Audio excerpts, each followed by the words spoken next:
like love, love, love and music. La la la, love, love, love, love, love and music.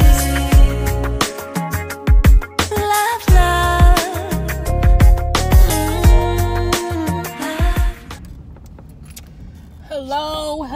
Hello, everyone. Thank you for tuning in. I am Jay Lee. This is Jay Lee's Corner. I am leaving work. Damn, was all this traffic. I was trying to cut through, but there's so many cars coming. I don't want to get in a car accident. Anyway, I hope everybody had a great hump day. A great hump day. This is just a Teen Mom OG review, mainly because it was too boring for me to sit down at my computer and do a whole one. Like, I don't need no notes because I kind of remember everything that happened. Why is there so many cars coming? It's like, everybody getting up for a good night? Just seems normal. Anyway, it's like, okay, so I was looking for traffic, y'all. But yeah, it was a boring ass episode. It was really, really boring. I know you better get off my ass, little Mr. Postman, or whoever you may be.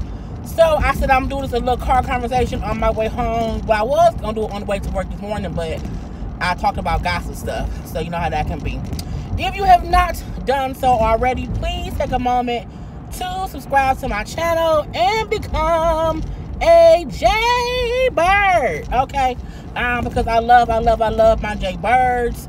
I will be live this Friday. I don't know for how long, but I will be consistent to be live on Friday like I do. We always have a good little kiki, even if there's no like a whole bunch of topics to discuss. We still have a good little time for like an hour or two. So yeah. This episode, I do have like my phone right here. I'm not gonna really look at it much because I'm driving right now. I'm at a light.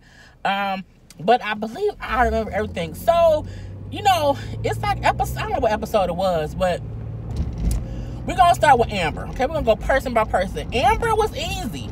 Okay. Well, they all were easy because the whole episode was like mainly about how they were going to like a little Teen Mom promotional shoot or whatever. So it'll be the first time that all the ladies met, you know, with Bristol and Cheyenne being new. So for the most part, all the ladies felt nervous for different reasons, okay? You know, Kate felt nervous, Macy felt nervous, Amber did too. Just mainly because, you know, they're two new girls. Cheyenne and Bristol felt nervous because, again, they're the new girl. Cheyenne feeling like, oh, they may not like me. You know, the whole new girl thing, like we in high school. I'm like, but y'all grown. It ain't like that or whatever. You know, we see her and Corey on their way down there. We know Bristol was coming by herself because Dakota had the two girls and her mama had her son. Of course, Tyler, well, no, Kate mama had their daughter because Tyler was out to go visit Butch. Amber, did Amber bring the baby? Amber brought her son, but of course, you know, Leah was with Gary. So we'll start with Amber. So, you know, that was the whole point of the whole show. So the beginning of it is just, you know, her and Andrew getting ready to go to the little shoot thing, I know, and whatever. And she keeps telling how she doesn't feel too good, how her stomach is feeling weird, and like she's been sick. She's like, you know, hopefully you haven't knocked me up again. Amber, your ass better not be pregnant again. You look, we barely was okay with you having another baby with this time. Like, you can't have another baby after this having this one. Like, you can't do that. Like, I believe in women's empowerment and, you know, her being better, but she not better enough to have two damn kids. She does not. So yeah, she do go to the thing or whatever. She does take a pregnancy test and turns out she's not pregnant. Surprise, surprise, because I think if she was, we would already find out about it. So that's good. We see Gary, of course. Gary is trying to still find out who his father is. So we do see how he's kind of upset, you know, that, you know, he goes to see a PI try to see if they can kind of find his father, but he does not have many details from his mom from back in the day. And the private eye, like, you know what I'm saying, there's not many, you know, there's not many leads. So just whatever else she can come up with that kind of tells us anything about who she think he may be, that could help find your father. So he then goes to his brother. I didn't even know that he had a brother, or I just didn't remember that he had a brother. He and his brother went to get DNA tests to test them two as siblings, meaning let's test our DNA to see how connected our DNA was, because if they had the same mother and father, their DNA will be more like, the same. But if his DNA was more different than each other, that means they don't have the same mother and father. So I said that was smart, that's deductive reasoning or whatever. So, they had that done. It turns out, of course, they don't have that much DNA in common. They just stay mama. So, that was what it was. And from there, he was talking to Christina, and he's just sad. Gary is sad because he really, really, really wants to find his father, and he feels like, at this point in time, like, there's just, like, nothing he can do to find this man. And I'm like, it's sad, because it's like, his mama don't know, he don't know, and, it was 30 years ago, so who knows? You know what I'm saying? I've done, did I do anything 20 years ago? I don't remember. No. I'm 36, so 20 years ago, I remember everybody I had sex with. The mama don't. And that's the thing. I think she may remember maybe like a first name or whatever, maybe a little one night stand or whatnot that people could have done. So I can understand her maybe not having too much info on a little one night stand that she maybe had. So, so that's that. Other than that, that was it with Amber story at the house. We'll go with Kate. Kate, of course, is on her way. She's saying how no, I'll do Cheyenne. I did them in order of who was nothing. Cheyenne is just on her way. Her and Corey. Corey is going because he's gonna be helping with the baby. And he makes a joke that he may try to date Bristol. And I'm like, oh hell no. We saw what happened with Kate. Not with Kate. With Kale and Brianna. So please don't do that. And I feel like Cheyenne will cause a whole ruckus. Don't do that. I feel like Cheyenne will be worse than Kale. Anyway, so that's all it was with Cheyenne. It was her and him going there. And, nothing besides that happened with her. Macy. Macy does, she... It's hot. Not as hot, it's cold. We see her, like, call Kate. And she's like, I'm just weirded out by these new girls. Like, she wants it to be a positive thing. But she does bring up how anything is, better than Farrah. And I think that's true. I think Farrah was the worst of the worst. I think Farrah is worse than, what's that girl name? Damn it. Janelle. Girl, Lord Jesus. I think Farrah was worse than Janelle, so nobody can be worse than Farrah. So that's fine. Anyway, so she also finds out that Ryan is in rehab. And how did she find that out? Because Jen and Larry finally told her. So while she was gone, because she did go across there, whatever, to the teen mom thing. So Jen and Larry had Bentley. And so they say how they have to tell Macy that he's back in rehab. But they've told Bentley. And I'm like, how the fuck y'all tell Bentley before y'all tell him his mama? All that made me so mad. And then Larry kept crying, oh, I'm so sad, or I'm so scared for Ryan, and I just want him to be great, and we keep telling him that all of this is for him, and we have to explain to Bentley, that just because, these things are happening, it doesn't mean that, his dad is a bad guy. Fuck that. Ryan is a bad person. He's fucked up so many times. It's crazy. And I'm like, he's had so many times to get clean, and I don't think he's ever been for real about doing it, because nobody else has been on his ass to do it. And when Macy was on his ass about being on drugs, they made her act like she was crazy. Like, they kept, oh, she's doing this, she's doing that. No, Ryan ass doing cocaine and heroin and meth, or whatever he was doing. And he's the goddamn fuck up. Y'all can see that. So, I'm happy they are happy that he's getting help. But I hate how they make it seem as if, oh, he's such a great person because now he wants to go get help. When before, he should have been went and got some help or whatever. But plus, I'm mad that they told Bentley without telling his mama first. I think that part is just dumb. that pissed me off. What else do you say? Oh yeah, all this is for you, blah blah blah. We did see Macy do get home, and she do find out that Ryan's in jail, in rehab.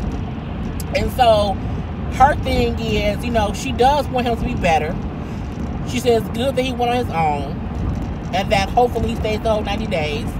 Saying that if he stays the whole 90 days, he may finally get the gravity of the situation of what he's caused, mainly of what he's done to everybody in his life over all these years being on drugs, and how he needs to fix himself. So she like, I just want him to take it serious, because if he comes home before the 90 days, or if he comes home and he keeps doing the same old thing, you know, we can't give him another chance to be, you know what I'm saying? Because he can't keep failing on his son. You know what I'm saying? He's been getting older. He's like 9 years old now. And when kids get like 9, 10, 11, they be like, forget the other parent who don't want to be around. You know what I'm saying? Especially the fact that Macy has a whole husband, so it isn't like Bentley's missing a male father figure. It is what it is. So that was the whole thing with Macy. Kate and Tyler. Kate is still somehow, you know, couples confidence. She know that he wants it, and because he needs it, but it has to wait because she's going away for the whole teen mom thing. So she's gone to do the teen mom thing. Again, her mama has the baby, and Tyler is going to see his daddy Butch in Texas, because Butch got a whole license in Texas now. So I'm guessing Butch is gonna stay in Texas, which may be smart. Sometimes when a person is on drugs, they need a whole new start. You need to get them somewhere where they don't know what the drug dealers are. Okay, I had a family member who was on drugs for a long, like his whole damn life, and when he finally got clean and sober, he moved out of the state, like he moved out of Michigan and stayed sober out of Michigan, and then came back, you know, years later and was okay. So sometimes I do think that's a good thing to do. You know, while he was there visiting Butch, Butch can tell that Tyler is over his sister and her drug addiction. Like, he's over that shit so bad. And he like, I don't care. We also saw him be with his mama too. I forgot about that. He did be with his mama, and both parents, both Butch and his mama, wants Tyler to come on. I guess, I don't know if they want him to care more about the girl Amber's addiction or what. But Tyler like, I'm over that shit. Like, you know, I can't hold on to, I can't be trying to fix her, whatever. And the mama like, you know, I think she needs you for her sobriety. And he like, no, she don't. She got both you and dad for the first time her whole life. She good. Love, let her enjoy. And I completely agree. Tyler is not needed for that girl to get sober. Tyler, I think, is to the point where he like, I've helped y'all asses so much. I helped my dad. I helped her. I got her somewhere to live. I got y'all on the show a little bit or whatever. But y'all keep fucking up, and y'all keep wanting me to be, involved in y'all sobriety, and I got a whole wife who I have to worry about who ain't ever here. You know what I'm saying? So he has so much going on. Like, Tyler has his own family, his own issues, and his mama want him to kind of worry about his sister. His sister's a fucking adult with her own kids. Like, that ain't on Tyler to help her get a hold of, to fix or whatever. And he's finally, like, kind of, and I feel like another thing he's doing, because he can't wipe his hands of Kate, because that's his wife, I feel like he's wiping his hands of his sister, because, like, I can only, hold on to only so many people who are having issues and having to go away to fix them. I can't let my wife, I can't say fuck my wife, but I can say fuck my sister, because she has you and dad, so it should be fine. So I think he is a little bit, like, being a little bit standoffish, because he's putting some of the things that he felt about Kate on to his sister. But again, his sister fucked his house up. So I also feel like he's pissed about that. So, when he goes see Butch, he tell Butch the same thing. And Butch like, nah, you know what I'm saying? I seen her. I went to visit her, because Butch is in like a transitional, sober living, like, house now. He's not in the first place he was before. So he's like in sober living now. And so he was able to go see his daughter. And he said how, she looks, bad. Like, she's lost weight. She just looks sick. And I said, well, she's getting clean of drugs. Sometimes you look bad before you look worse, because of the whole detox stuff. And so Tyler brings up how he don't even really believe that his sister is a full-on drug addict. He said, I really believe that she's more a, irresponsible partier. Meaning she be out here partying, and she do too goddamn go much, and then everything go wrong. So he said that he felt like that's what is more her problem versus how Butch was a full-on, drug addict, and he felt like, I think it's because she had spurts of like not doing drugs at all, and then she'll party a little bit and then get wild. So I get what he mean by that, but I also feel like his sister looked like a full-on heroin head. So, but that's on him, that's his sister.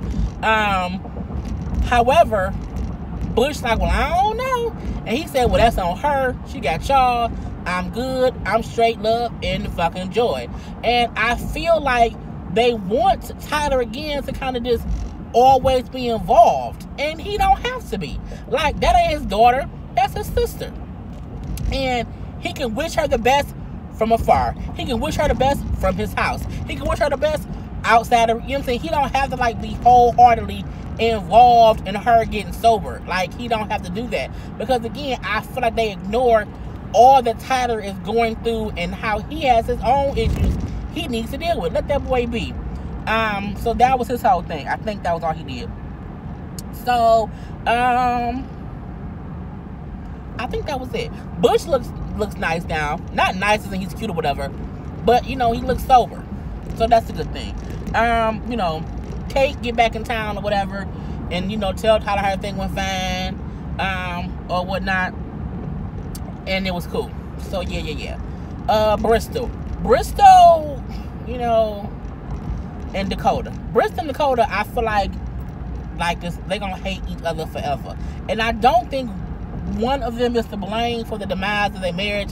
I feel like they were not compatible at all, and for whatever reason, they got together and tried to make it. They got together, tried to make it work, but I feel like they had to. I just wonder, like, when was it good? You know what I'm saying? But sometimes you do see a couple who was happier before, and then they be like now they hate each other, and you be like, well, damn it, like, how did y'all ever have sex and have 2 kids and like live together? Like, how did that work? Because y'all just don't, like, nothing seems like it's normal now. So she's saying how co-parenting is hard, right? She's saying that. So when she's saying that, we then see Dakota. Dakota is at the house or whatever. He's talking to producer, his house. So he's saying how difficult it is to, be dealing with Bristol. He brings up how his 2-year-old daughter said, I'm mad at daddy because daddy stole mommy money. And they're like, why would she say that? He said because Bristol was saying stuff, that's not true to the girls or in front of the girls. And I never talk about her in front of them. Like, no matter what we're going through, I don't say nothing because kids pick up on shit, okay? And Bristol know that. She no damn idiot. She just, I think on one level or the other, she don't mind kind of poisoning her kids' thoughts about their daddies. So, he say how what happened was, when they first got divorced or whatever, the divorce settlement came through, whatever it was, and money situations was happening, he says, my accountant don't deposit some money in the wrong account. He said the account had been on auto deposit to one particular account, and when he deposited whatever, he sent it to that same account that it was like on, it was always on. And so Bristol kept accusing him of stealing her money. And she also said it in her segment that he stole her money, but he was saying it was more of a clerical error than me actually like taking her money. He said that we got it rectified, so it wasn't no big issue. I halfway believe that. I believe maybe he allowed it to go to the wrong account to piss her off, but I also feel like she accused him of stealing it to make it be more than what it was. I'm a firm believer. If you owe me some money, give me my money. Like, don't fuck up my money. I get that.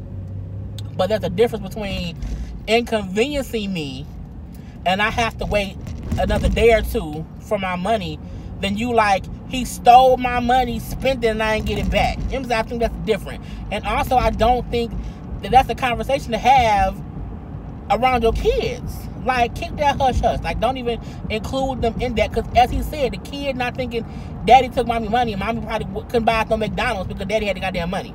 So, I think that's some bullshit. So, we do see him saying how he feels like she does things to bait him into get mad.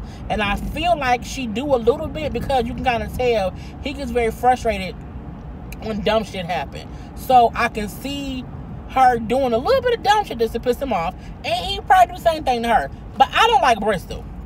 So I may be biased. I'm not sure. But I believe him more than I believe her.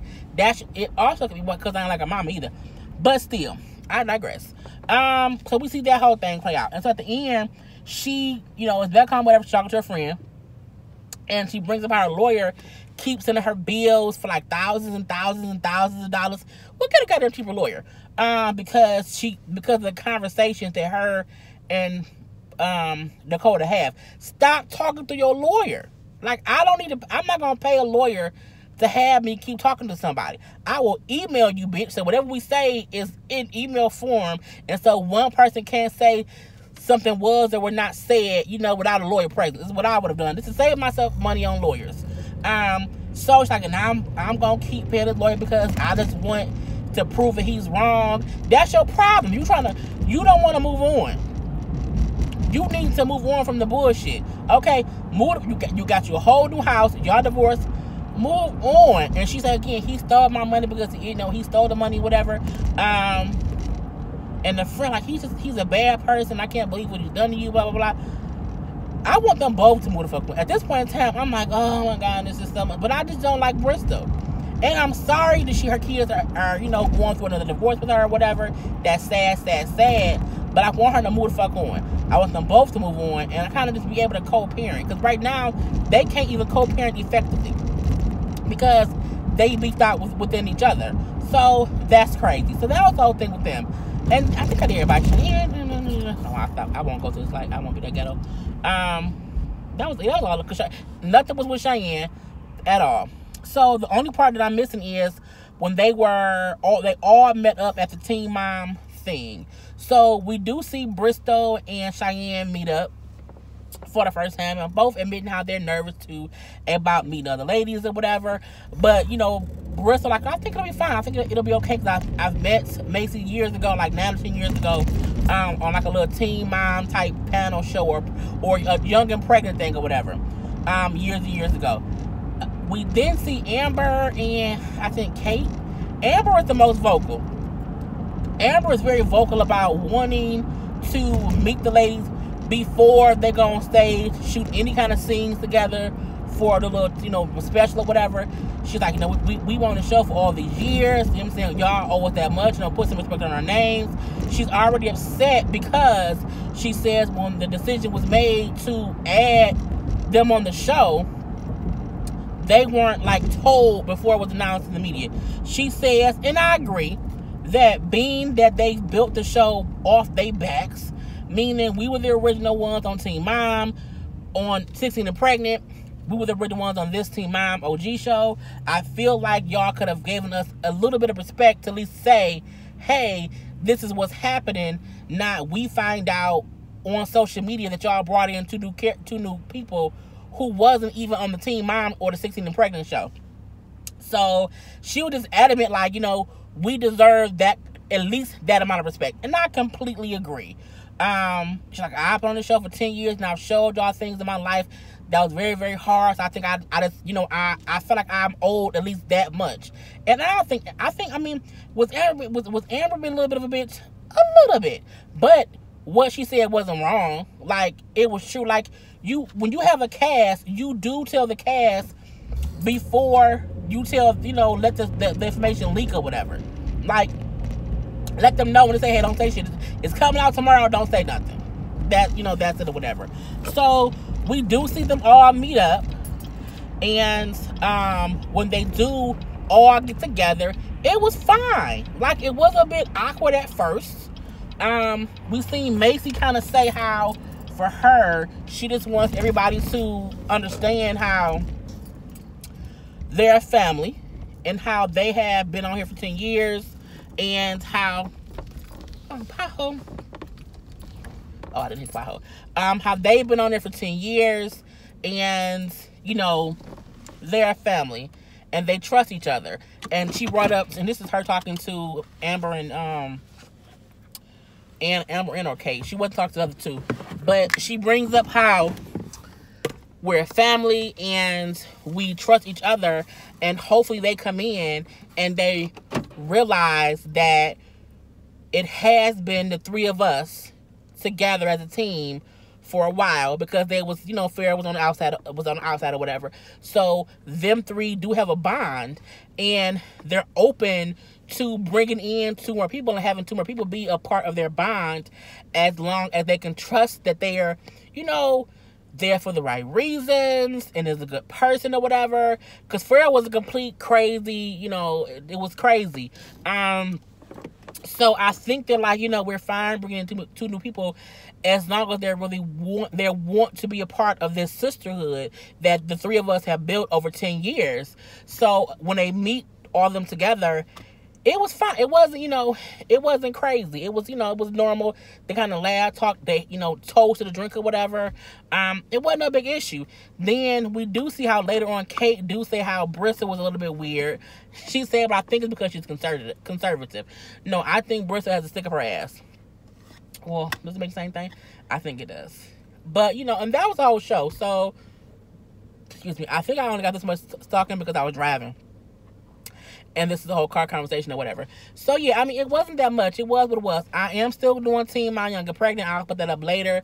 I'm also going to do the new BT show, Tell Me Business. Today, we have Black King Crew and Greenleaf. So, that'll be up late today. Or early tomorrow, like 4 or 5 o'clock in the morning or whatever. But, yeah, I hope y'all enjoy it. Put in the comment section your thoughts on the show or on this particular episode. I am finally at home. Yay! You can see my building behind me, and I'm all set. So I am Jay Lee. This is Jay Lee's Corner. Peace. He's like love, love, love, and music.